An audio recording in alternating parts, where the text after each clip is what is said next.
कि इस बार तो बाकायदा असेंबलियां बेची गई हैं। हज़रत, मुझे शर्म आती है, शायद मैं कुछ अपनी गुफ्तगू में ऐसी बातें कहूं जो आप समझेंगे कि मैं तजावुज कर रहा हूं, लेकिन सियासी आदमी, उसे बात करनी होती है। सियासतदान मालूमात की बुनियाद पर बात करता है। पब्लिक में बात करे, पार्लियामेंट में बात करे, खुदा करे ये खबर गलत हो, लेकिन हमारी मालूमात ये हैं कि इस बार तो बाकायदा असेंबलियां बेची गई हैं और असेंबलियां खरीदी गई हैं। कौन इन असेंबलियों को और इन ऐवानों को अवाम का नुमाइंदा पार्लियामेंट कहेगा? किस तरह हमारा ज़मीर मुतमईन है यहां पर बैठने में?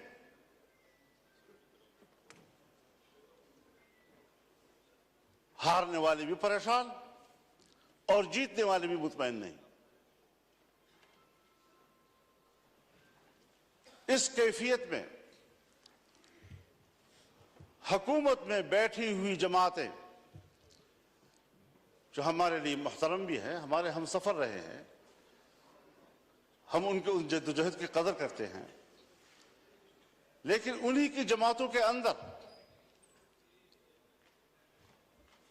उनके सीनियर लोग मजबूर हैं कि वो अपनी ही मैंडेट को मुस्तरद कर रहे हैं, उस पर एतराजात उठा रहे हैं। सिर्फ अपोजिशन की बात नहीं है, हम देख भी रहे हैं, हम सुन भी रहे हैं। तो जमहूरियत आज कहां खड़ी है?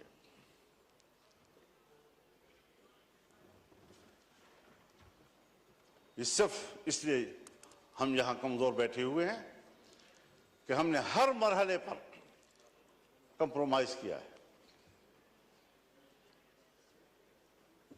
हमने अपने उसूल पे समझौते किए हैं, हमने अपनी जमहूरियत बेची है,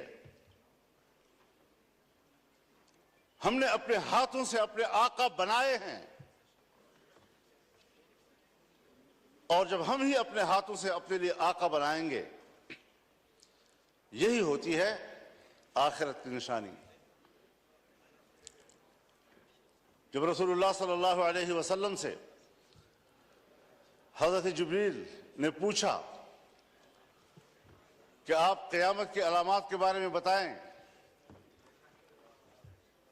तो आपने पहली बात की अंतलिदल अमत रब्बतहा, कि माएं अपने लिए मालिकाएं जलेंगी, यानी बेटियां मालिक बन जाएंगी और मां को नौकर और घर की मजदूर की तरह देखेंगी। इस मिसाल से आप खुद समझ लें कि जो आपके मातहत होने चाहिए थे, जो आपके हुक्म पर चलने चाहिए थे, वो आज हमारे आका और उनके हुक्म पर हम चल रहे हैं। हम यहां पर एक कानून पास नहीं कर सकते। जनाब स्पीकर साहब, आप गवाह हैं, आप गवाह हैं, आपकी पूरी जमात गवाह है। हमने एक इजलास में एक कानून साजी पे बात की, उसके लिए कमेटी बनी, वज़ीर कानून के निगरानी में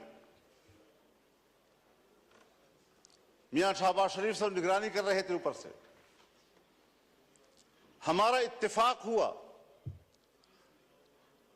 दीनी मदारिस, उनके विफाक, हुकूमत के दरमियान उस मसौदे पर इत्तेफाक हो गया। इत्तेफाक राय के बावजूद असेंबली में नहीं आ रहा, इसलिए कि इजाजत नहीं। करते करते बिल आखिर असेंबली में आया वो, और आया तो ख्वांदगी के दौरान रोक दिया गया और पास नहीं होने दिया। हम पार्लियामेंट हैं, हमने इस पर इत्तेफाक राय किया, असेंबली तक में ले आए, पेश हो गया, पहली ख्वांदगी हो गई और बिल आखिर उसको ड्रॉप करना पड़ा। इतना जरूर हमें पता चल गया और मैंने शहबाज शरीफ साहब से कहा कि हमें इतना पता चल गया है कि कसूर आपका नहीं है, कौन रुकावट है हमें मालूम हो गया। बस इतना ही चाहिए था। हम कानून साजी का भी इख्तियार नहीं रखते, हम अपनी मर्जी से कानून भी नहीं बना सकते।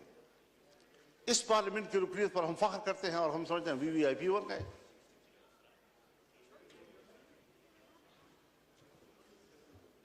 आज जरा मुआवजा तो कीजिए जनाब स्पीकर, हिंदुस्तान और हम एक ही दिन में आजाद हुए। 15 अगस्त 1947 को सुबह 8 बजे दिल्ली में लॉर्ड माउंटबेटन ने इंडिया के गवर्नर जनरल का हल्फ उठाया और कराची में कायद आज़म मोहम्मद अली जिन्नाह ने हल्फ उठाया। एक ही दिन हम आजाद हुए।